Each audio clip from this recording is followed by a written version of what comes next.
C'est un projet assez ancien. Vous savez que le Conservatoire des Landes a, entre autres particularités, cette volonté de permettre l'accès à toutes les esthétiques musicales, que ce soit le classique, qui est un petit peu la colonne vertébrale de l'école, mais aussi le jazz, les musiques traditionnelles et les musiques actuelles amplifiées.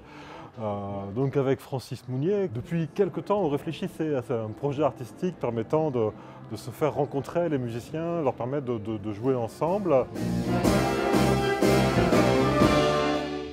Ils ont eu cette superbe idée d'associer Matteo Cacao, qui a une expression artistique qui permet plus facilement de travailler ensemble. Et puis Francis s'est attelé à cet énorme travail de réorchestrer un petit peu les morceaux de Matteo Cacao pour permettre à un orchestre symphonique de se greffer dessus. LMA m'a donné une liste de groupes qui étaient représentatifs de la région, justement dans la Britpop, et ce que j'avais envie de bosser sur la pop.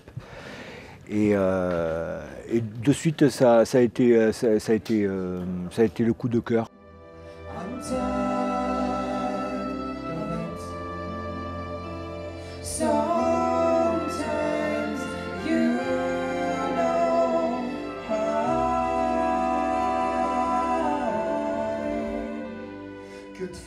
Il a bien accroché sur le style et il cherchait un groupe justement dans les Landes qui pouvait s'intégrer avec ce projet Entrechoc, avec l'orchestre du Conservatoire des Landes.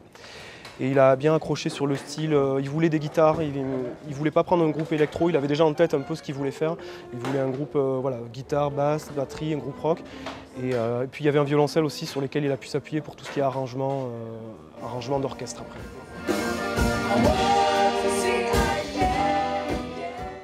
Fanny dans Matteo Cacao, elle joue tout ce qui est ligne au violoncelle et ce qui fait un peu aussi l'originalité du groupe. Et puis elle a joué au conservatoire, elle a fait le cursus conservatoire aussi, et puis notre bassiste et notre batteur aussi ont été élèves au conservatoire, ce qui fait qu'il y avait un lien avec le conservatoire déjà qui existait aussi au sein du groupe.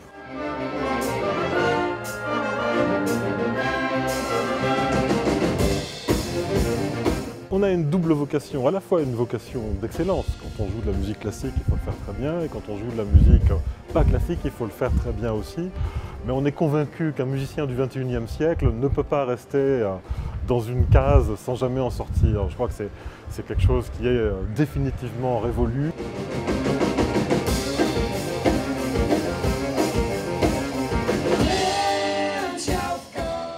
On a des cordes qui n'ont jamais vu un jack de guitare électrique. C'est la première fois qu'ils jouent avec des guitares électriques, ou même un bassiste ou une bassiste qui n'avait jamais joué avec un pupitre de cordes.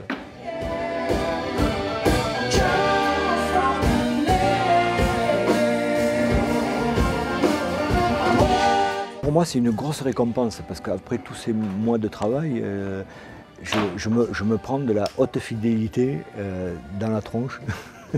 C'est-à-dire que je reçois ce que j'ai pensé tout seul. Je l'entends. Et c'est vraiment une super récompense. C'est la liberté.